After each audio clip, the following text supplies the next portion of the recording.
Seek, above all, for a game worth playing. Oh baby, it's witchcraft contagious. I felt it for ages. We're out of these cages in this house of mages. It's witchcraft, it's dangerous. Beware of these pages. There's spells of all flavors in this house of mages. In this house of mages. In this house of mages.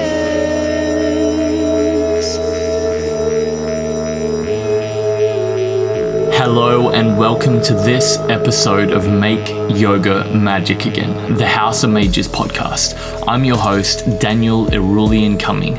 I am a mischievous mage, a lover of wisdom, a seeker of mysteries, and a ritual embodiment yoga teacher trainer, amongst a myriad of many other weird and wonderful things. In this episode, I chat once again with the Dark Wizard and the founder of the Esoteric Entrepreneur Academy, Dane Tomas. I've introduced Dane in a much more in-depth way in the previous episode we recorded together, so if you haven't listened to that, I highly recommend going and giving it a listen sometime. I've linked it in the show notes. For now, we're going to get straight into the conversation.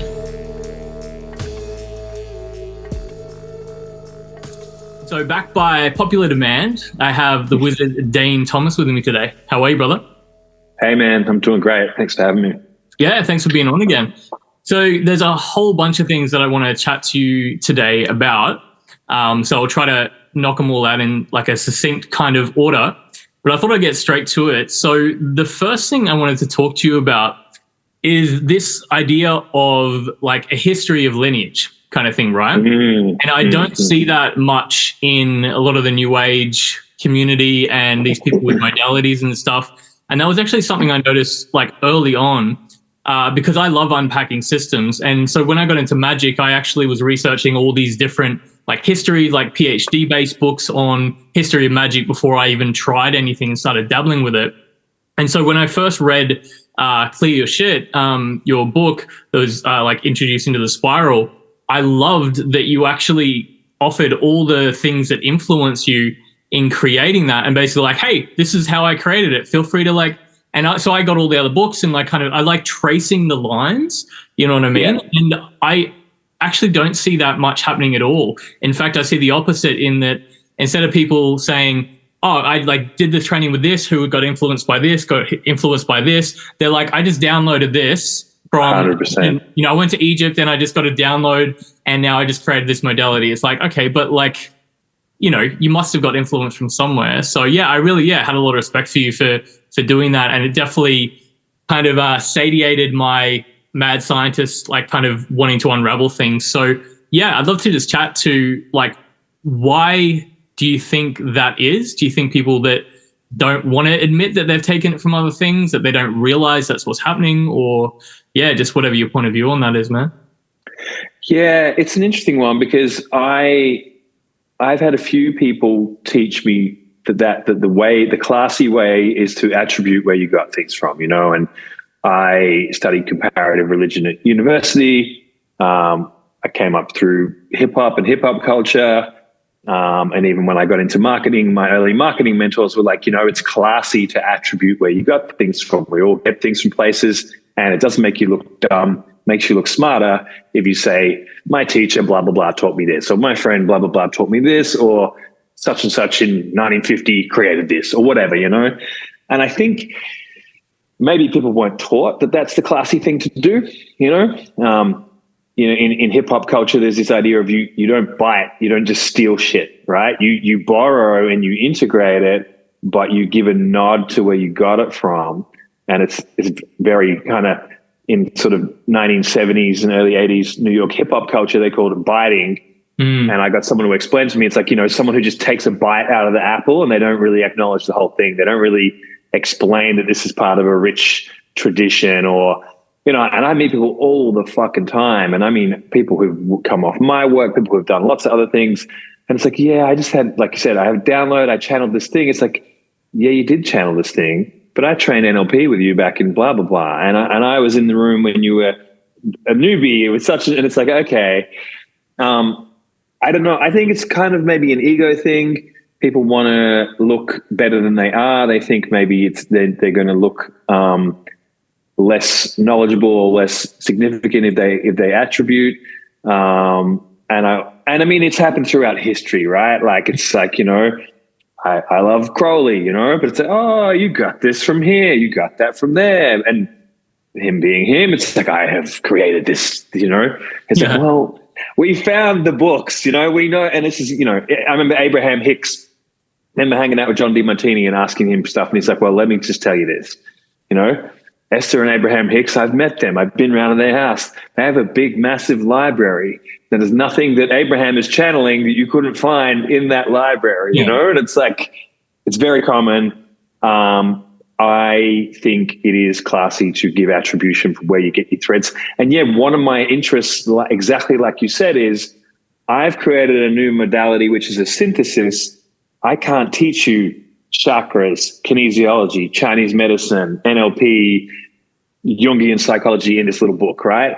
All these things are deep, rich modalities unto themselves. So if I want people to get good at the stuff I'm doing, I would prefer if they went and did research and deepen their roots in these many different threads. So that's my take on it. Yeah, and it's interesting that you mentioned hip hop, because I see this like both in like occultism and in hip hop, like in a similar way that a lot of like the mumble rap now, it's not giving credence to like the original like hip hop and stuff. There's like almost this divide with like the new school kind of mumble rappers type of thing, and then the old school boom bap kind of New York hip hop like lyricism. And yeah, I saw an interview once where one of the newer rappers was saying, no, I've created like a whole new style. I'm not influenced by any of that at all. And then they actually took some of his like lyrics and some of his styles, like, okay, well, you obviously got this from that and this from that. And he's like, oh, well, yeah, I listened to those, but like I didn't, people don't really want to admit or don't even realize that we're being influenced. They don't realize, yeah.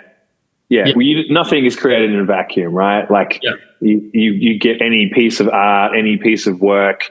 I'm often more interested in the life of an artist than their actual art. 9 out of 10. There's many people I find that their life journey is interesting to me, and their art or their music is okay. But when I learn about who they are, I'm like, this explains so much, like the context of where someone grew up, what they had to overcome, the prevailing values in their formative era, all that. It just tells you so much about where they're coming from. And I think that's the key, is context is just everything. Yeah. And I think hip hop again is a good example, because it's like very sample based. Like the sample, like hip hop is like a mishmash of all the different genres. It's like a center point where you can have like jazzy hip hop or like classical piano hip hop or, like heavy metal hip hop. And, the real like hip hop heads that, do it in, I guess, what we would consider the right way or the respectful way, are saying, okay, yeah, I sampled from this. And they're referencing, like, it's this constant sharing of like ancestry in a way. It's kind of like being like, people that, might have made like a disco track like 50 years ago. They've like sampled the loop, but then they're kind of reinvigorating the old as well, rather than just stealing it and saying, oh, I made this from scratch, if that makes sense. Absolutely. But, I grew up in that culture and in my 20s, and a lot of rappers and producers and DJs around me, as they got older, they become funk and soul aficionados, and they really start to know their shit. And it's a bit similar to me of like, I started with all kinds of new age things and followed the thread and found myself in the kind of Western esoteric tradition. And it's like, okay, so this owes a big chunk to Judaism, and this owes a big chunk to ancient Egyptian mysticism. And it's like, oh, everything came from somewhere else, Yeah, and I find that in like occultism versus New Age thinking, where, you get a New Age book, it's often talking about how they had this experience and downloaded this, and it's this like new modality. But then you look at like what I would consider like an authentic occult book, and the reading list at the end is like pages and pages and pages of references of like, and so it's just like a never ending, like tree or roots, right? Like I'd get one author that I like, and then I'd find what influenced him, and then I'd just before I know it, I would just be ordering all these different books from different authors and it goes back through the years. You can see Jung influenced this and this was expanded from that. And but I just don't see that as much in the New Age. I think it's the commercialization factor. So the New Age is basically mumble rap in the analogy, right? Like it's like, oh, look, I created this thing. It's my own breathwork mixed with this. And it's like, it is a new thing. It's really cool. But there were people doing shit like this hundreds, if not thousands of years ago. And I think it is nice to maintain an awareness of that stuff. And what I love about the New Age and what I love about the era we're in is we're not locked into lineage and tradition, because I'm really not a traditional person. Like I'm a person who wants to mix and match and develop things that suit me. And I dabble with this and dabble with that and try this and try that. And I find my own way. And I try to understand some of the principles of what I'm tinkering with before I do that. But I by no means have mastered, to create the spiral. I did not master Chinese 5-element theory. I had a basic kinesiology student level grasp, and lots of other pieces that are in there. It's like, I know what this is I'm a blue belt, but I'm not a black belt. And it's like to borrow from those places. I don't know why I have to use jiu-jitsu metaphors for everything, but it's the thing of you could be a great MMA fighter who's an average wrestler, pretty good boxer, intermediate jiu-jitsu fighter, but your combination is what's going to make you stand out, Yeah, definitely. Yeah, well, while we're on that, because it kind of segues into another topic that I wanted to talk about, in that also I find, over the years, a lot of the New Age community have kind of defaulted back to whatever religion they've grown up with and all that sort of stuff. And Christians, Christianity, yeah.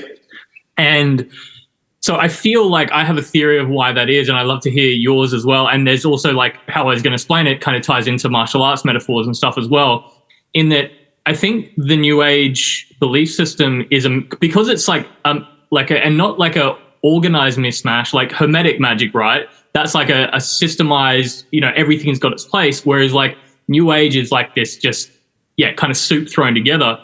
And it doesn't actually have a structure where everything's hanging on. And so when people are in this intense situation, they default to whatever their default system is, like martial arts wise, right? You can tell if someone's actually ingrained the martial arts system in their body. If they're in a stressful situation, they have to instinctual. And if they, if you straight away, you're hey, I've been practicing martial arts all this time, blah, blah, boom. And in the situation, their fight or flight just goes into a ball or something like that. Obviously you haven't ingrained or installed that in your system.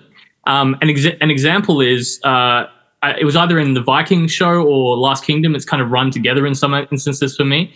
But one of the Christians was on a ship with all the Vikings, and apparently he converted to the gods, to Thor and Odin and stuff like that. And they were in this big storm, and he thought he was going to die, and he's like, Lord God, help me! And all the other, and then the storm stopped, and all the Vikings were looking at him and be like, what did you just say, motherfucker? Sort of thing. And I think that's a good example that he can say all he wanted that he converted, but deep down, when he's in that stressful situation and he thought he was going to die, he instinctually pulls out whatever his default system is. And so I think even though the New Ages say they're past Christianity, all that sort of stuff, if they have a plant medicine journey and there's all their shit comes up, if they have a traumatic experience, if they go into survival mode, regardless of what they say, they go to that default belief system.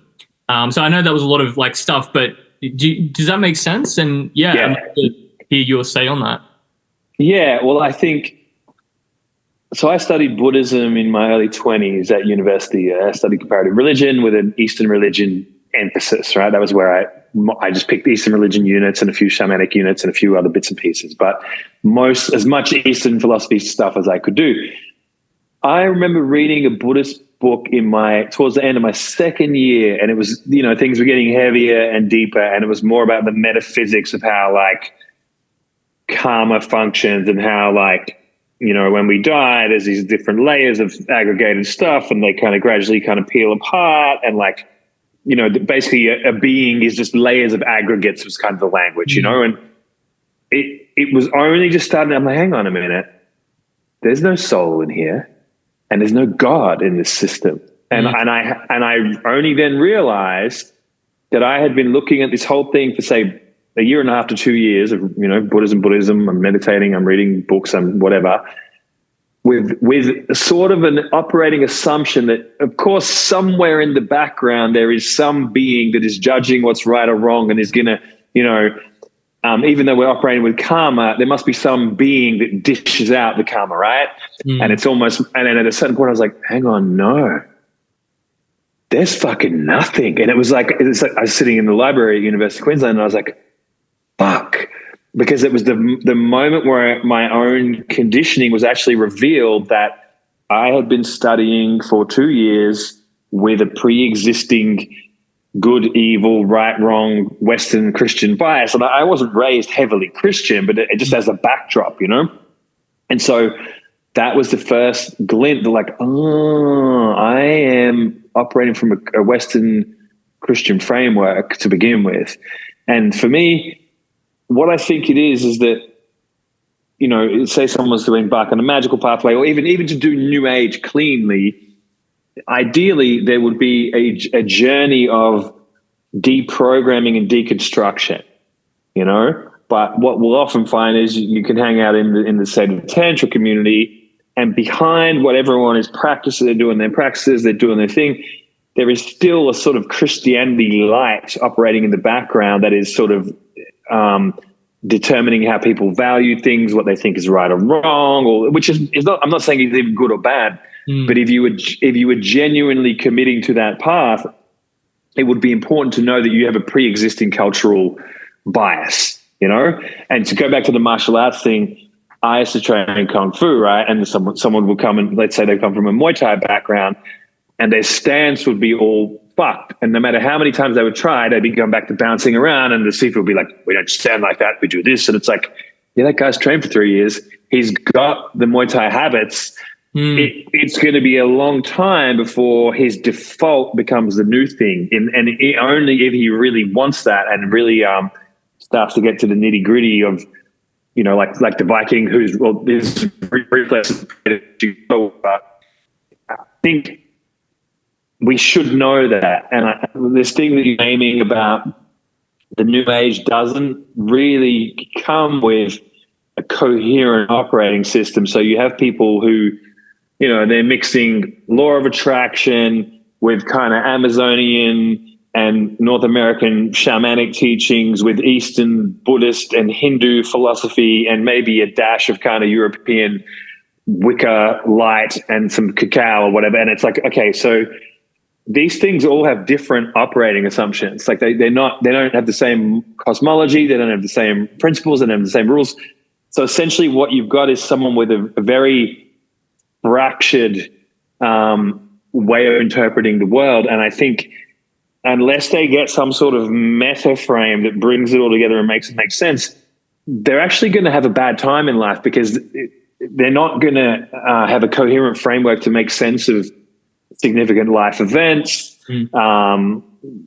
just to deal with their journey, because they're now operating on a confused sort of system. So I think that is one of the biggest problems with the New Age, is it's not really one thing.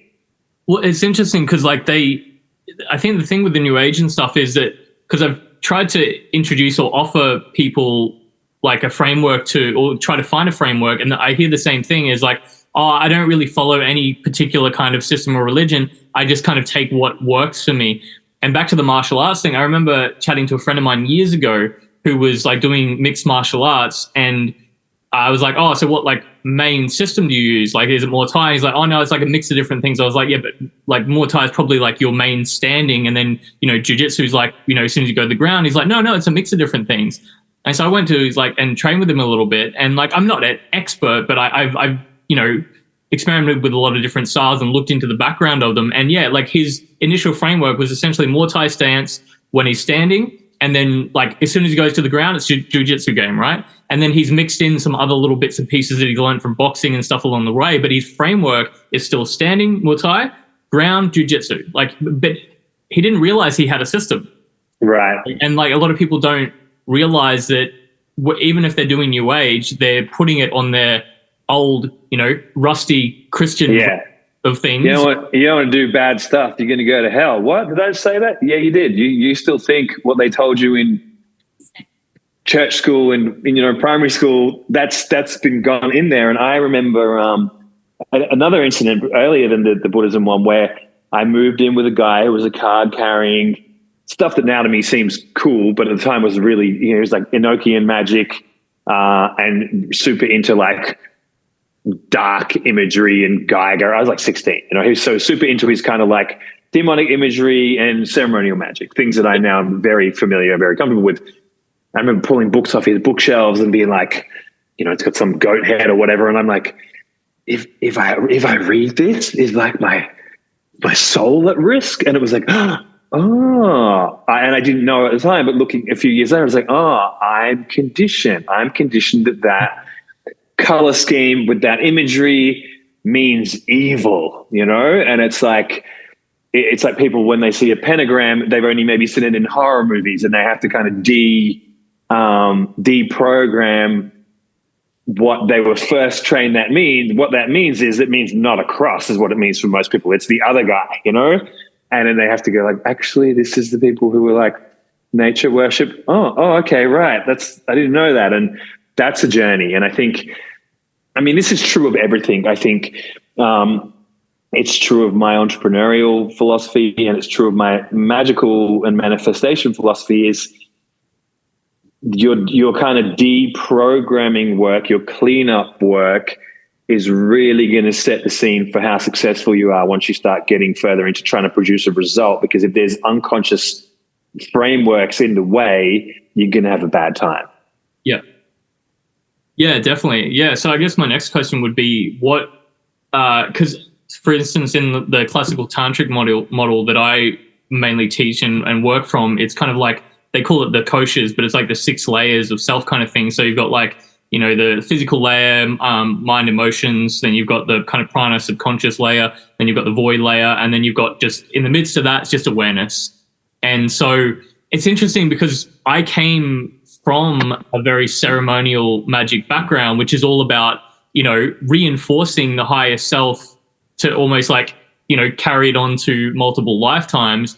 And then on the Eastern side, it's kind of saying the opposite of that. It's like, actually, no, your most core self is like not unique. Like your ultimate core self is the same thing that everything shares, and that's just consciousness or awareness. And so it's been difficult for me to kind of coalesce or remedy like the two conflicting views, like because you got magic, ceremonial magic, which is all very like, immortalize the self, and then whereas like, Eastern traditions like, well, there is no self kind of thing. So it's like, I love to, because you've delved into both of them as well, like what your current model is, like how to effectively unravel stuff and like, realize that it's all just a game, but then how do you choose what game you want to build again and what structure you want to build from and like what, just a little question. Such a great question. It's really cool to even be asked that. So this is shit that I've worked with probably for years, but I came across a model through ISTA and through Bruce Lyon's work, which really helped me to reconcile East and West, which when I followed the roots of his ideas really comes out of the Theosophical Society, the Trans-Himalayan tradition, and that kind of thread, which a lot of people, theosophies can kind of, some people don't like it or whatever. And I got into it really quite young, but I got brought back to it. But this idea of a threefold self is something that they name it a different, depending on the lineage where you get it from. They name it different things, right? But Alice Bailey, you go into it a bit more because you did mention it last time. But I actually tried to find info on it, and I found like a lot of his stuff, but there's not really anywhere which breaks down the system. It's not cleanly. I feel like I'm going to build some pieces around this the way I work with it. But basically, we can think of the self and on the most expanded idea of the self, we can think of it on 3 layers. So let's call it the body, mind, or the personal self. So that Dane Tomas, nervous system, ego, body, mind. Great. And then we can move up to the soul, which would be the close to immortal, divine aspect of the self, but that still has an element of, it's still differentiated from oneness, right? So let's call that the soul, the spark of the divine that is still a separate spark, but knows on some level that it's divine, but it has its own. And then we've got the monadic level of the self, the one, right? So we could call it the personality, the soul, and the spirit would be one way to frame it. Those 3 have really given me a way of reconciling and integrating a lot of this stuff, because someone could throw you any piece of anything. Okay, we're going to do Tony Robbins. Great. That's body mind stuff. That's self-actualization. That's making Dane Tomas a more confident, more contributing, more effective member of society who's going to get his goals met. Great. What about past life work or, what about something like that? Well, that will be transpersonal soul level work. That would be on the part of me that is not locked into this body in this lifetime, that has been existing for a long time. Great. What about dissolving into the void, or like Eckhart Tolle, being in the beingness and realizing, or Ramana Maharshi, there is no self? Well, that is void. That is monadic. That is working directly with spirit or directly with life force. And we can, the categorization gets tricky because different people use different labels, but understanding that is 3 different levels of looking at the work, basically. And the Eastern traditions are very good at radical awakening stuff, realizing right now that I'm all of it. And in fact, the I is a construct. Oh my God, there's nothing. It just is. Great. The Western traditions are a lot more sophisticated, typically at evolutionary awakening. And some Eastern traditions as well. I shouldn't be, we're lumping a lot of stuff together. So for those who know their shit, forgive me, I'm doing big generalizations. But this evolutionary awakening journey is more like, and say bringing like Ken Wilber integral sort of stuff into the mix. Okay, I've developed this part of myself. Maybe this happens. So the Western esoteric traditions of initiation, like soul initiations, right? It's seen as a series of initiations you would go through potentially over multiple lives. And so we've got radical awakening, boom, right now. We've got evolutionary awakening that is essentially a developmental ladder. That's 2 very different ways of looking at spiritual work, what we're trying to achieve, et cetera, et cetera. Yeah. So that's helped me reconcile a lot of stuff in terms of, okay, this is soul work. This sort of, this kind of ritual calling down more of who I am, or even sort of connecting with the holy guardian angel, that kind of stuff. I sort of think of that as soul work in a very generalized sense. It's not dissolving into the one. It's more developing what is, but becoming more than a personality, right? So that's one map that's really been really helpful for me. But another thing is we have to basically pick what is the operating assumption of our journey. So I made an active transition from, even though I've spent the majority of my time with Eastern traditions, I, at the beginning of 2020, decided that magic would be the central framework that I would operate from. And that means that Tantra and Buddhist practice and anything else would be in service of magic. It wouldn't be the other way around. So basically I am not trying to become liberated. That's not my aim. I've dropped any aim of like, oh, one day I'll be enlightened. It's like, I'm not using that operating system. And so, and I'm more operating from my take on a magical frame, which is I'm the micro of the macro, and my goals, as it were, is to manifest and experience the life that I want to have. That's the lower side of it. And the higher side is, and to realize myself as God, as cosmos, as we go along. But but not necessarily with and there'll be a certain state when I go, bing, I'm there. Like I'm not really holding that. And so I've sort of centralized the magical framework as the main one. And then that means that sort of tantric practice and so on is almost the fuel for this journey. You know, it's almost like Kundalini sort of work and all that is awakening the energetic force that I'm using to anchor this bridge between spirit and matter, which again, this idea that soul is the bridge between the spirit and the matter. So that, which is not present for the most part in the Eastern sort of frame, is that, okay, so if I mature the soul, it's the bit that can bridge between the little person and the infinite. And so that's kind of a snapshot into how I make sense of the whole thing, you know? Yeah, that threefold system sounds like a simplified, like slightly different model of that one. But the way you see things is very similar to me, because I guess, I feel like it's like, you know, in alchemy, it's like you dissolve something and then you create something new, right? I feel like the tantric stuff is like all about dissolving all the different layers until you're just your awareness and you're like, oh, wow, I've been playing all these different games without realizing, but now I'm like in the void and I can create the game or I can choose what to play. So it's like, okay, do I want to choose these existing games or should I create something new? And I feel like the path of magic is starting to add more layers, but consciously adding, because I mean, the thing is, like, we start off as a kid as a sponge and then we're adding layers and layers and layers and layers. And so I think a lot of people that go into the new age world, they're just adding more and more layers. Yes. And they end up like this big clunky ball of like, you know, like it's like you get the leftover Play-Doh and stuff on top, and it's just like can't even roll straight because it's all like crooked and 100%. It's like, I'm a shaman now. It's like, yeah, but you never actually dealt with the kid who got bullied in grade 10.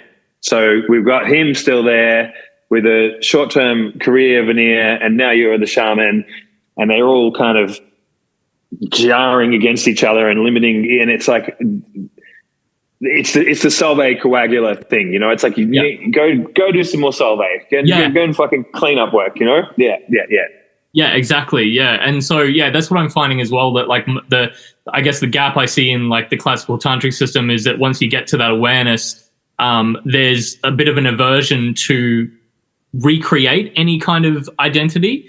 You know, like, and that's the thing as well. Like, there's such a issue in that, like, we're essentially all householders, so we're doing tantra without even realizing it. We're all like influenced by renunciate-based yoga. So we're influenced by renunciate-based yoga. Even the sutras talks about, like, which is like taught in every yoga teacher training, and like he's actually talking about how the body is this like disgusting, horrible thing that you need to like you know, separate from and ignore. And so there's a couple of things. I think that leads into obviously your esoteric entrepreneurship type of stuff that you're doing, where kind of trying to help the spiritual community to reconnect with wealth and, you know, all that sort of aspect, because I think we've been engraved both from Christianity, where it's like material bad, spirit good, give us all your money, we'll take care of it for you so you can get into heaven. And then the renunciate-based yoga stuff. But also what you touched on earlier is that I'd love to chat about death with you in the way that, like, I think we can rebuild, you know. So okay, I'll see if I can frame this properly. So I understand once we unwrap all the layers, right, and then we can start to build the life we want consciously and adding layers and personality and all that sort of stuff. But I think the only thing that we can never really truly know, and it comes down to like the essence of spiritual work, is how do we figure out, or how do we get the best possible idea of what happens after death? And I think the East and West, whereas like the East seems to see rebirth as a punishment, whereas a lot of the West sees it as like a beautiful thing. It's like, I love this place. I love this game. Like, I want to come back, but I want to come back with a leveled up character, and I want to come back to a better world that I left it. And you know what I mean? So I want to build more here. I want to evolve myself because I want to keep coming back. I want to keep respawning to play the game. Whereas like the Eastern, like, kind of want to get out of that. And I'm seeing that more so, that most people want to escape. Like, everyone's starseeds now wanting to escape Earth. It's like, I fucking love it. Like, so yeah. Yeah. So I had a close friend die at the beginning of 2020. And it, you know, there's the initial personal grief shock stuff, which was significant. Then as it kind of rippled through, it was me looking at my life and my framework of what I believe and where do my, because I'm dealing with like, fuck this guy, he's dead. And I could feel like almost that blow almost revealed where a lot of my beliefs, where the overlaps are like, we're incongruent. We're not in integrity, because it'd be like, I'd be half thinking about other realms one day of like, oh, maybe he's like here now, and it was just like, hang on a minute. What I'm actually confronted with, if I'm deadly honest, is I don't fucking know. And because I had quite a strong Buddhist absorb of like, oh yeah, reincarnation, and it's like, hang on a minute. And I got this real skeptical wave move through me of almost like a whole bunch of beliefs just got made visual, and I was like, cool. Do I know that? No. Would I back that? Would I really hinge my life on that thing there as a truth? It's like, no. That's a piece of something that I absorbed when I was 21 that gave me a new frame, and I kept it dear. But actually, now that something real has happened, like this is actually a real spiritual initiation, I realize that 85% of the shit that I believe, I have no fucking idea whether that's true. It's just something that I took on because I did, or out of comfort. And so what I started looking at, and I think this is where I like to be fucking as ruthless as possible, because, because something's 800 years old or whatever, we tend to go, oh, it's a holy teaching. Like, why would these people, whether we're talking medieval Christians or classical tantrics or whatever, why would they be inspired to create these systems that have the biases in that they do? Well, for one, life is fucking hard. You know what I mean? They weren't, it wasn't just a cruise. It wasn't just a good time. It wasn't like, I'm just achieving my dreams and creating cool stuff. It was like quite a lot of suffering. Yeah. Why does stoicism doesn't come out of California in the 80s? It comes out of like fucking rugged, Roman, and, it comes out of like tough times and tough places. And like, I think this is because I find classical tantra very clean and very compatible with how I see the world, but I still think, it comes from a realm where people didn't have shit, life was short, life was cruel. Buddhism also, like life is suffering, even that is a central principle. It's like, that's the first observation. Like, that's your first most important observation you want to tell me, is that this is suffering. You could look at it 100 different other ways. That is not, and it almost feels taboo to say. It's like, that is not a fundamental truth of existence. It is an operating assumption, and perhaps an incredibly useful one, arguably, but not. And so what happened for me is like, okay, so all these fucking systems, which I have pedestaled to a degree, I love Tantra, I love Buddhism, I love such and such, they all have an inbuilt bias, and they haven't come out of a vacuum. They've come from a specific culture in order to make sense of life within that culture, in order to help people evolve, people make meaning, etc. And I think that, what the death piece forced me to accept was, I don't know. Yeah. So let's start there, and my goal is to, as much as I can, stay there. And so which is working with the mystery, right? With the mystery traditions, it's like, okay, the first thing is, you don't know shit, and I'm going to fucking beat you and put a bag on your head, and you navigate through some maze and consume it. You're going to be incredibly disoriented to the point where you realize, how confident are you of all that shit that you learned? It's like, actually, I am fucking nobody, and I don't know shit. It's like, cool, that's a good start. Let's start there. Yeah, definitely. Yeah, because like I feel like there's two main streams of like magic, whereas like, you're focusing on like in classical tantra, they call it Bodha and Boga. So like Boga is like focusing on the material, like doing well in the world, and then Bodha is like kind of like related to the Buddha, kind of like being like completely liberated. But the thing is, like, you can test how well you're doing in the world by, I guess, how happy you are, how much stuff you have, how successful you are. But how do you test if you're like starting to immortalize your consciousness. Because what I realized, and I'd love to ask you the same thing, is that, okay, if I can rebirth, because it makes sense that everything else is recycled and transformed in some way, so it makes sense that consciousness is recycled in some way, but what part continues, right? Because if it's our memory, like I don't think I'm going to take my memory because I don't remember anything from my current past life.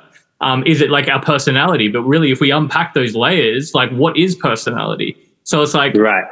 I've heard of the idea that we leave a shade behind. So it's like basically up until the point that I die, there's like an imprint of that Daniel from this lifetime, which I can tap back into, but my actual core essence has like been moved on and recycled. So I guess, for example, with your friend who passed, you could like contact a shade of him, which would be him, like it would be him up until that point where he passed, but then like the core essence or consciousness of him would already be moving on to some other kind of idea. And again, these are I'm not saying that this is like reality. I'm just saying kind of, because that's the thing that people don't realize. People talk about these stuff with such conviction, but this is a model. Like ask me in a year, I might have a completely different idea. So, like if someone close to you dies or whatever. But so here's where I come at with, and this is not embedded in everyone's approach to magic, but mine is basically along like I'm primarily working with the here and now and aligning the here and now to my desire, but also to my highest aspect of who I could be. So basically and I'm very selective of what frames and belief systems basically to me, like true spiritual practice would result in less belief systems, not more, So like the less I have going on around stories of this or that, the more I'm actually centered and at peace with what is. I would mark that as spiritual success. I'm here and I'm centered and I'm not attached to what's going on and I'm not, and then material success is, to me, or magical material success is like how skillful am I at producing fulfillment in the realm of my life, So it's almost, so I'm constantly kind of typically working with two almost contradicting paths, but I also have a deep sense that they actually lead to each other, Like if you follow the desire path and you get all the shit that you want, you're actually going to burn through a lot of karma and work out like, I was just following that because of something unresolved and now I've met that. And, like it's like the Jim Carrey path of like, I got all the things and now I'm semi-awakening, but I needed to become famous and achieve this and achieve that. And it's like, like he's kind of had a Eckhart Tolle path from success, right? Yeah. And the other side is, as we deepen that alignment with the cosmos, it gets easier to create what you want. Paradoxically, you want less anyway, but there is, the more access to the non-dual that you have when you do deal with 3D dual reality, it's very easy to navigate through because it's just not so much friction on you. So to me, both paths actually can serve each other. But, as to the like what happens after death and all that, not only am I not worried about it, I actively kind of don't want to get involved with that shit because I see it as actually taking me out of what I'm actually here to do. And so when I hang around with spiritual people who have just so much fucking content of like, well, this and that, and then I had this taxi driver, the Uber driver, telling me about his like ascension to the the Akashic records and through the angelic realms and the whatever. And I'm just at the end, I'm just like, cool. You still drive a fucking Uber, your magic ain't that good. At least not for me. That was an impressive, rich story of this awakening that he had and traveling through all these realms in like exquisite detail. But I'm like, do I want them? Like, I don't care about that. I'm here and now exactly where I mean to be. And that just actually, so he was sharing it like it was this big spiritual achievement. And I'm like, it kind of sounds like a distraction from anything that I regard as like real or useful. And which is very specific to me. I understand I'm not writing that off of that someone's real really what fulfills them. But for me, it's like, okay, you're hitting me with a lot of 5D fluff, you know, like it's. Yeah. And that's the thing as well, that like, I liked that you were saying that you like getting more spiritual for you means like letting go of more identities and more attachment things. And I find it's the opposite, because people are like basing their entire business, their entire personality about being a reincarnated Egyptian priestess, or, you know, being like a Lemurian princess, which like Lemuria from Greece is actually like land of the lemurs, like kind of thing. It's like people don't research where these things are from. It's like, it's funny as well that, you know, you can actually trace the history of some of these ideas, but they've created this whole narrative, which I understand like is fine. But for example, I can be a rune mage, right? I can be a ceremonial magician and summon, you know, demons and stuff. But like I can step inside those personalities when I need to, and then I step back and I'm Daniel, the guy who's just doing a podcast with, you know, Dane Tomas. Yeah. I have many different personas and avatars kind of thing. Whereas, like even though I've had some experiences of like, I guess what could be deemed as like a flashing back of my past life, I also know that I watched Black Sails and love pirates. And, you know, you know what I mean? It's like how so many people have so much conviction about these experiences, but people forget we grew up on like movies and all this sort of stuff that's like 100%. And, you know, it's not that I completely diminish the experience, you know, like I've had plenty of fascinating experiences, but I like it was always so, and in this past life, I'm like, you know, you realize there's really no past life. Like if we were to get out of this dimension, it would be all unfolding like at the same time, right? You do understand that. So I understand that for you, it's your past life, but also maybe that's just a resonance with something in the field. Like maybe that's just, you just got a snapshot of that because you did an ayahuasca journey, or because we did the hypnosis, or because you were lucid dreaming or whatever. We are very, I prefer to bring a degree of pragmatism and sort of scientific thinking to all this stuff. Because if we don't do that, what happens is it just becomes a license to like make believe about everything. Yeah, everything's led by UPG. Yeah, and that's really risky, because you could just bullshit away your entire life, you know. And, you know, the Lemurian princess who's building her business around that, again, nothing wrong with that, but where is the transpersonal integration? Are you also just Margaret, you know?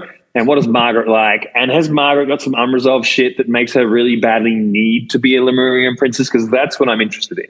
And that's what you can feel when you hang out with someone like, there's something fucking incongruent here. And it's like, yeah, she goes there to avoid dealing with the fact that she was raped, or that she was bullied, or that she had a boring life as an accountant for 15 years and then had this fucking thing. And it's like, I don't want to take it away from anyone, but I also, there is shit that is more anchored in the here and now, that is like, how's your nervous system doing? Are there elements of your personality that you haven't really dealt with? Because those two levels are always related to each other. Yeah, I agree. And like, it's tricky because the more I learn, like start to understand the workings of magic and like the whole placebo, nocebo kind of thing, like the more that we can convince and play that role, the more it actually becomes real, and like people respond in the way that it is real. But I think it's getting to the point where people, like, especially in the spiritual business ecosystem, where the credibility is actually having that identity. And it's something that we don't see in like normal things. Like, for example, you know, you wouldn't get surgery by a surgeon who said that they were a surgeon for the past 20 lifetimes and they just downloaded, you know, surgery, and be like, well, you know, I'm not taking that away from you, but can I get the old mate who's done 20 years in medical school instead? Because I'm not sure if I want to let you cut me open while I'm asleep. Whereas like in the spiritual realm, that it's much more credible. You know what I mean? Like, you know, someone who's done 5 years of practice in somatic therapy is probably going to get trumped by someone who has 2,000 years of downloaded, you know, you know what I mean? And it depends who's doing the shopping. I think there are plenty of people who are grounded and who are discerning, moving through spiritual quote unquote spiritual journeys and stuff. And then there's people who are naive or lost or just not grounded. And that's, again, not to shame any particular stage of the journey, but it's, and it's funny that you pick an example of something like the surgeon, which is very anchored to life and death. So suddenly we get a little more practical, but when it's like, oh, I want to journey to whatever, it's like, well, there's no risk, right? I'm not going to die if the Lemurian channeler is bullshitting me or delusional. Nothing that bad's going to happen. Maybe I just waste $150 or $2,000 or whatever, but I'm not going to fucking die on the table. Whereas when it comes to, a airline pilot or a surgeon or someone, fucking putting a new roof on your house, it's like, I want a track record because I don't want the roof of my house collapsing. And when it's like, well, I'll read your palm, it's like, well, how, and this is the risk of dealing with the insubstantial, is people can switch off their discernment when they deal with that stuff. But it's tricky because I get it, because like we want the show, you know what I mean? It doesn't matter how good the meal is, we want the show as well to kind of, and that's the thing as well, because it adds so much, like I see magic sometimes and ritual as like putting on a show for myself. Like I could just sit there, meditate and be like, I want to manifest this, but I was like, it's so much more fun to put on candles and put on a hood and like, call Beelzebub or, like chant names and stuff like that. And I convince a deep part of myself that I've done whatever I need to do it. Well, this is for me is when I do some magic for the joy of doing magic, and I do other magic to get results. But then there's whole periods where I don't do magic to get results because I can feel that I'm already aligned and all I have to do is reach out and get that thing. And so it doesn't look very magical, but that's a result of previous work that, like, I'm pretty sure my conscious and unconscious are pretty much in agreement that we can have that result. It's like, do I need to do a ritual? You really don't. Just go and get the thing. Just go and, lift the weights or sell the thing or go on the holiday or whatever the thing you were, trying to line up. If I get a sense that I'm aligned to it, because I know I can do magic as much as I want and I have had awesome results, and I do have a strong belief in its efficacy, but particularly combined with action, it's kind of part of the formula that I like. Yeah. I also realize, if something's already aligned, you don't need to do shit. It's already, the thing that the magic would get you is already here because you are already congruent for the outcome, Yeah.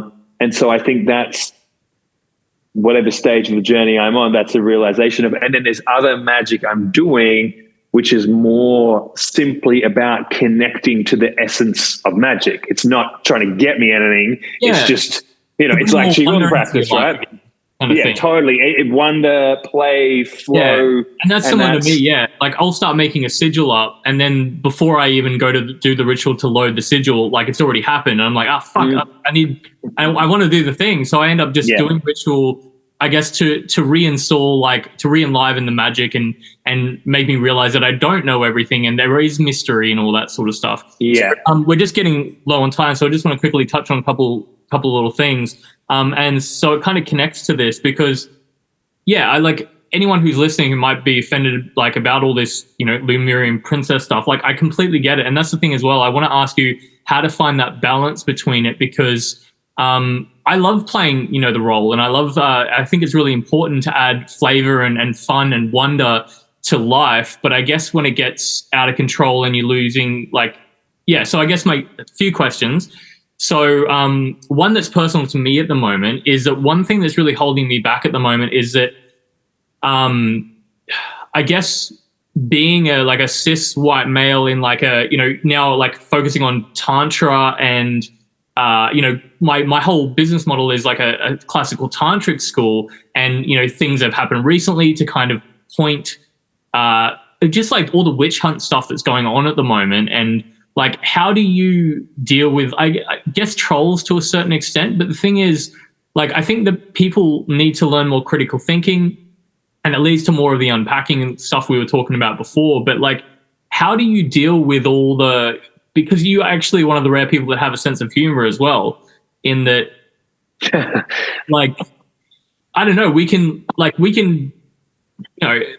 be in mage mode or wizard mode and like do everything super serious. But then as soon as I step out of the ritual chamber, I can make jokes about it. And I know if I've just gone on a tangent, but yeah, like how do you deal, because what I'm currently dealing with, I find that I'm not wanting to be too successful or too much out there as being seen, because I'm worried that basically like the people will going to come for you, going to come and cancel you. Yeah.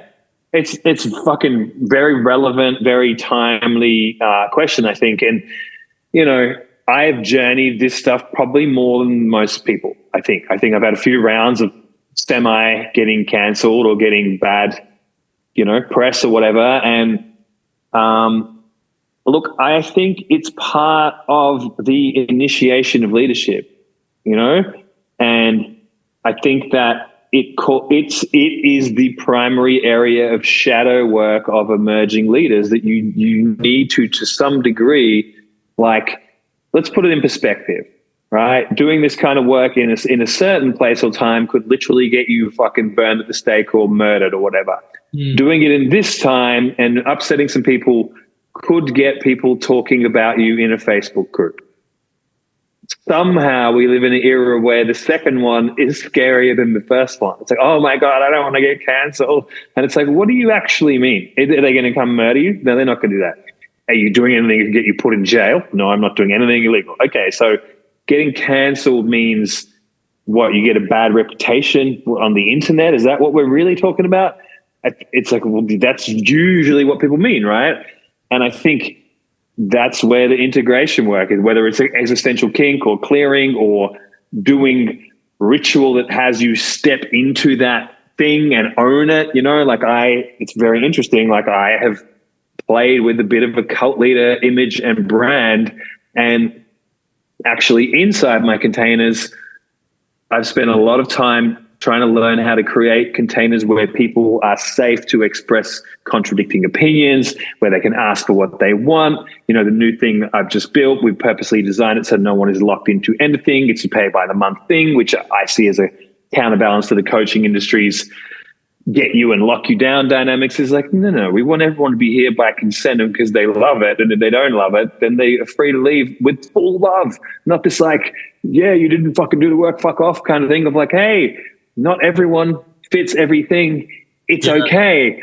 So it's just really trying to reverse engineer the things that make things a bit culty. But at the same time, you know, I'm aware that some of the things that I'm doing make me a bit of a, like, who the fuck is this guy, you know? And like, I'm interested in your response to that, in that, like, do you feel the best approach is to not do anything about it? Or, because I just very aware of how humans work. And, you know, even though, like, for example, even though I know that what people say isn't necessarily the truth at all, or even close to it, I still notice that I'm affected by, if I don't know someone, the first time I meet them, I instantly get like the stories running. And even though I'm conscious of it, I can still feel it in my body running these stories. And so, like, do you feel that it's important to like address these things publicly? Just say someone is like talking about you, you know, and creating stories. Do you think it's important to say your side, or like, yeah, I'm just interested in the approach? I guess for me, it's like,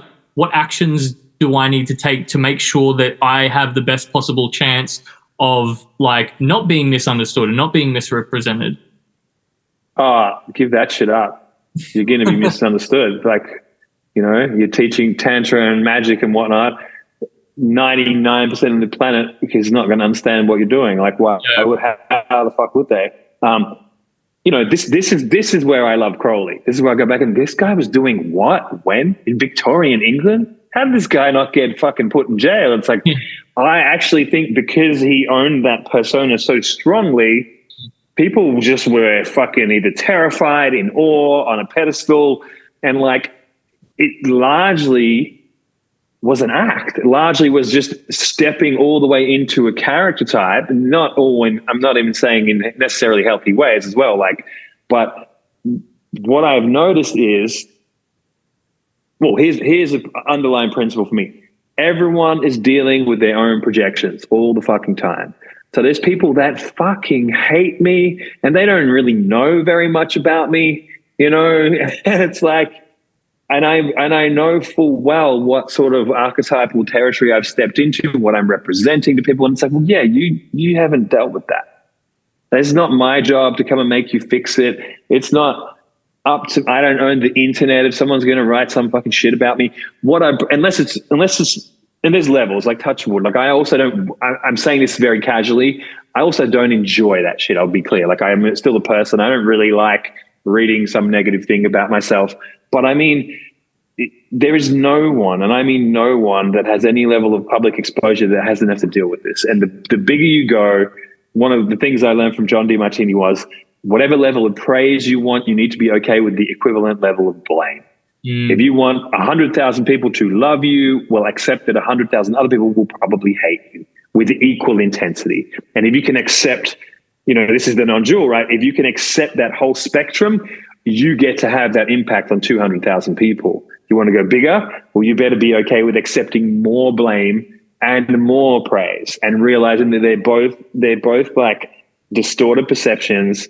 And what's the reality? The reality is I'm a person sitting here eating my toast and someone's writing about me like I'm the Antichrist and I eat babies or whatever. And it's like, what did I even do? Oh, you don't like the tone of my marketing. You think that, Yeah, and see, that's what I'm still really working on, like the frustration, because like even not just me, like for example with your stuff, like I've never met you in person, but I've like done quite a few of your programs now, and even like I remember once like where I saw you were creating like a magic school, and it triggered something in me because it was similar to what I was doing. But I messaged you, and like I think I was quite frustrated, and you so calmly, like so gracefully, just like, hey bro, like I see where you're coming from, and like I think those are the kind of interactions where I realize the difference in people, where like people think, you're like this like evil dark wizard, causing stuff, whereas like you seem to me one of the most like compassionate together humans, and even in situations where it could like, I don't know, yeah, whereas like a lot of people are the opposite, but they're the ones, it frustrates me sometimes, and I guess I have trouble letting that shit go, like, to be honest. I think it's, and again, I don't feel that I live this 100%, but it's increased year by year. I think it's about realizing it's all a game, like all the way through, not just social media is a game, fucking life is a game. If you're really going to live this tantric, like Leela, right? The play, it's a play. If you really want to live this philosophy of like, okay, I'm incarnated, I am consciousness in a body experiencing existence, well, how is that not a game? It makes me think of, Rick and Morty, where they play that game where it's like you go and live the life of the person, and it's like, and Morty does it like seriously, and Rick just goes off script and he's just running wild because he knows he's in a simulator, so he just does whatever the fuck he wants, Yeah. Morty, like, he's like, whoa, you went back to the carpet store after you recovered from cancer, Morty? Oof. And it's like, 60 years, and he's worked in this furniture store for 40 years of it in the simulation. Meanwhile, like, they're like, whoa, Rick's just taken Mike off grid. He's gone wild. I never seen anyone do that before. And it's like, yeah, that person knows they're in a simulation, and you can tell. And so I feel like if we're talking magic, if we're talking tantra, if we're talking any of this stuff, like, how much are we actually prepared to live it? Like I've seen people in the mystery school world, and all they talk about is dying and put your ego on the altar. But when someone comes after something that they're attached to, it's super fucking triggered and reactive about it. It's like, hang on a minute. You taught me the idea that we just offer it all up and that life will take us. But not except over here, And it's like, well, no, like if we're going to play this game, let's play it all out, and also have some compassion, because most people, and I don't mean this in some matrixy red pill kind of way, but most people are still living in reactive, survival-based stuff. So whether it's the angry online feminist, or whether it's the fucking the conspiracy people do not like me, because every 6 months I do some post about there's no conspiracies, it's all fucking fear-based shit, which is not entirely what I believe. They get so upset, and they say that I'm like a government shill or whatever. And I'm just like, what about me thinks you think that I'm like in alignment with the government? We've got to see it as a game and accept that 80% of the people are deeply entrenched in their own reactivity, and I just guess got to treat, they're most people are spiritually children. And so we've got to be gentle with them. I guess the issue there for me is that I think we are in like the game that we're playing is all one big sandbox, and that like, there's actually no rules to the game. It's like whoever is the loudest, that's the game we're playing. But like a lot of people think that, there is actually like a set game. There's like ways to win, ways to lose. There's the good guys and the bad guys. And I see where they're coming from, and I have compassion for that. And I guess the non-dualist part of me is like, I see where you're coming from, but if you could just like come over here and like we could just like chat, I could show you that like, but then they just like refuse to. And especially with modern communication with social media and stuff, it's polarizing. It's based on polarity, Whereas for me, I'm honestly not that entrenched in trying to get someone to change their position. They're fully entitled to their position. I think it's that I've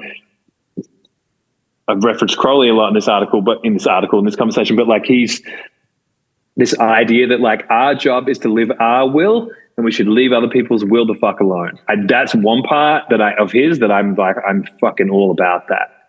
It's like, if you're all about chastising people on the internet, that sounds like a great life. Have the best time, Meanwhile, I'm going to do another conversation like this about stuff that I like. I make money. I date people that I like. I pursue interests that fulfill me. I hang out with awesome people. I'm fucking winning, man. And it's largely because I focus 99.9999% on what I like and where I want to go. And sometimes things piss me off and bum me out, but my refractory period is gotten real quick.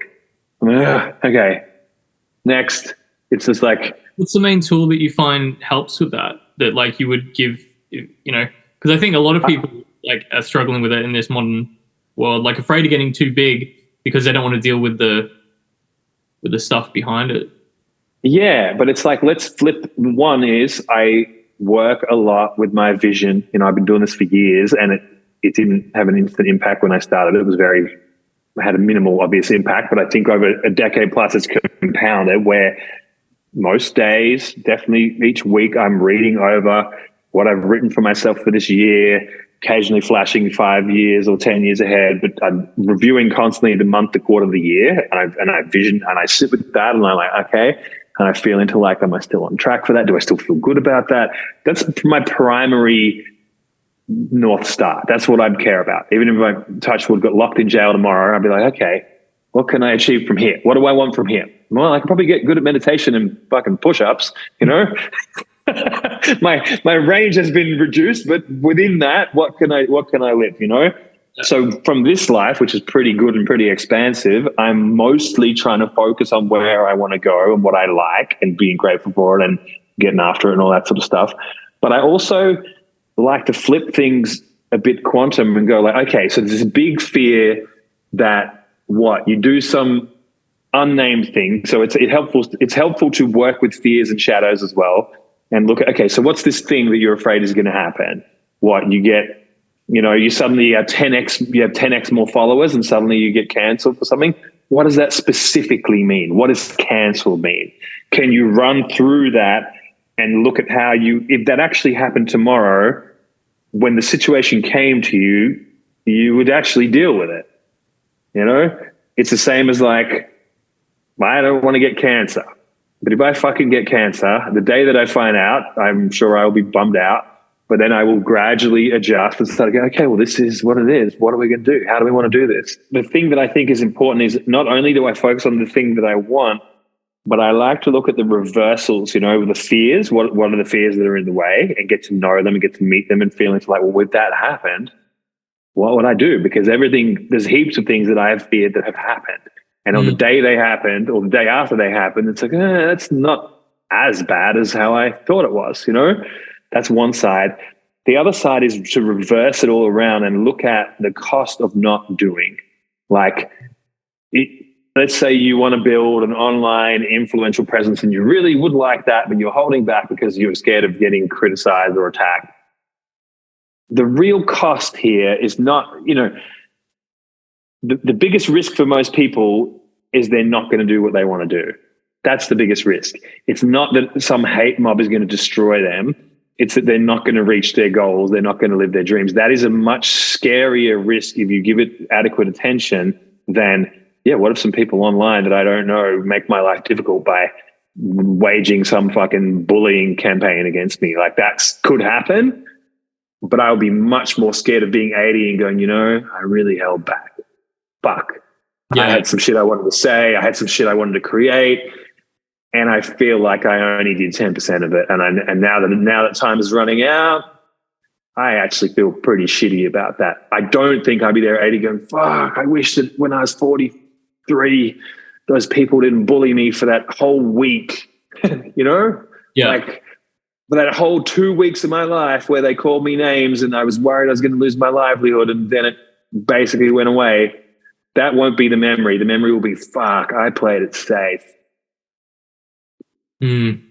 So I would put more focus on that as a valid fear than this nebulous thing of like, the internet Karens are going to come to me and what are they going to do?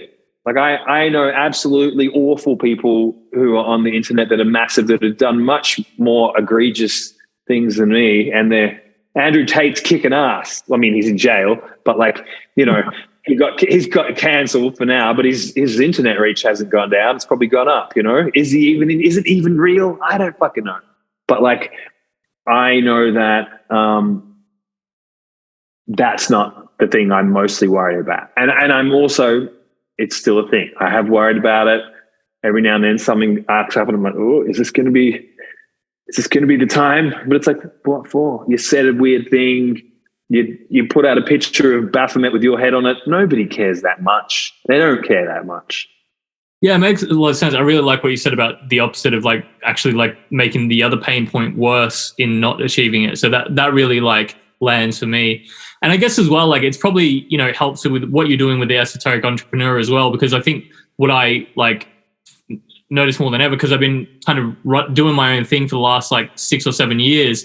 I don't have coworkers. When I used to work in sales, if I'd have a shitty day, I'd go home to other people oh, I had this guy and he was a dick, and oh yeah, I had this person. It felt that camaraderie, and I felt backed up. Whereas I feel I'm starting to try to get people on board and stuff and build a team, but yeah, it feels very lonely on this kind of path. And I feel I'm the only one going through this kind of thing. But I guess being in some of your containers, it's made me even just feel that this isn't such a big thing. There's many others doing the same journey, have similar fears, similar obstacles. That's a big part of what I'm sort of touting with the Esoteric Entrepreneur, beyond we'll teach you how to do this stuff and we'll do this. It's also having a community of people that are on the same path, that are all cheering you on. Because if you're an entrepreneur in spiritual circles, at least half of your circle doesn't give a shit about your business aspiration, even not 80%. And even if they think it's cool, they probably aren't on the same path, and they're definitely not.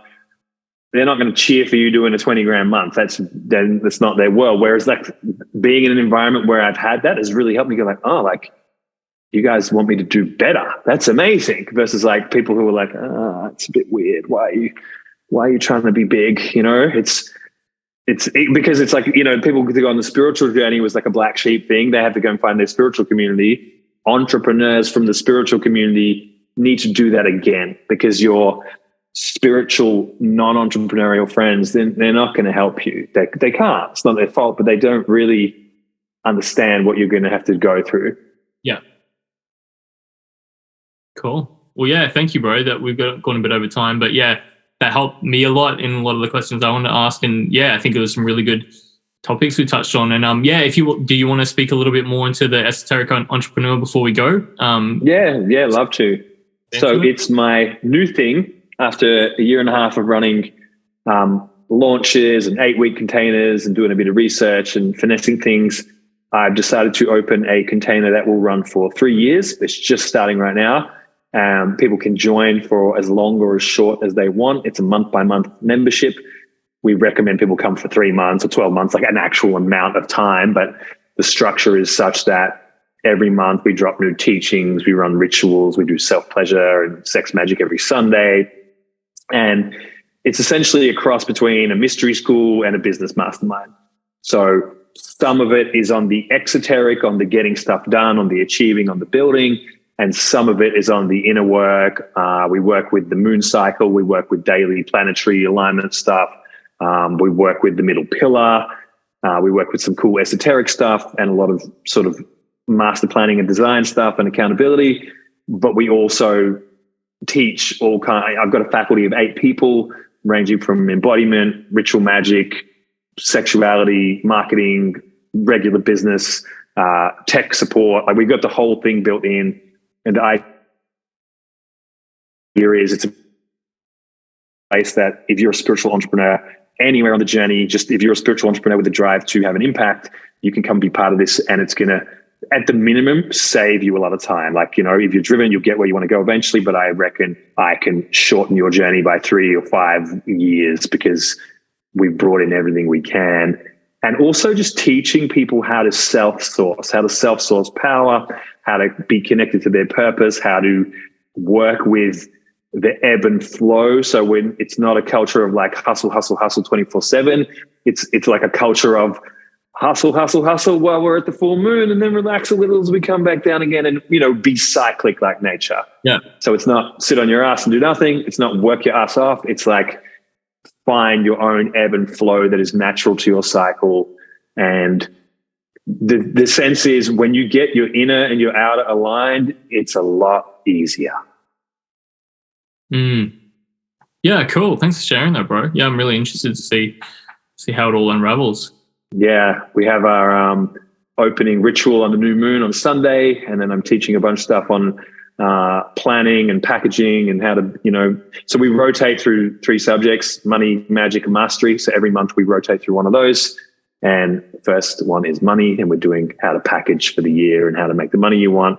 And then we'll switch more into like sigil magic, that kind of stuff. And we just move through the year with different cool things that I think what I want to do is build a culture of spiritual entrepreneurs that are powerful at creating what they want. Yeah, and doing, I guess, the things like from what I've seen in your containers is like, yeah, doing the things that are uncomfortable and aren't just the things that you're doing, because then you're not really growing and evolving if you're doing the same shit. So yeah. Awesome, bro. Well, yeah, thank you again for like taking time to come on here. And didn't get through all the questions I wanted to ask you, but you know, it leaves an opening for bring me back. I love the subjects. I really appreciate it. I like talking on these subjects. Is really fun. Sweet. Is there any last little dark wizard with the wisdom you wanted to leave the podcast with? Not really. I mean, come find me on Instagram. That's a good portal into my world. It's Dane.Tomas, no H in Thomas. And I just think it's like, the real thing is it's okay to be you. That's really what I want people to get from me. It's like, it's okay to find your own weird and wonderful way of doing this life. And, you know, it's not like fuck everyone else, like in an aggressive way, but it's like, don't worry about what other people are doing and saying. Like we all know deep down what we are here to do and what we are, or at least we know what we're lit up by, you know? And it's usually that we're getting confused by the other voices around us, whether that's personal or on the internet or whatever. And I feel like it's just about permission of like, whatever it is you are lit up by, you get to do that. Like, it's your life. You can do whatever you want. All right. Well, till next time, man. Appreciate it. Thank you. Thank you for listening to and being a part of this episode of Make Yoga Magick Again, the House of Mages podcast. I've been your host, Daniel Erulian Cuming. A massive thank you to Dane Tomas for joining me again. And if you would like to find anything we mentioned in this episode or more of what either of us do, you can find it below on the show notes or at houseofmages.com.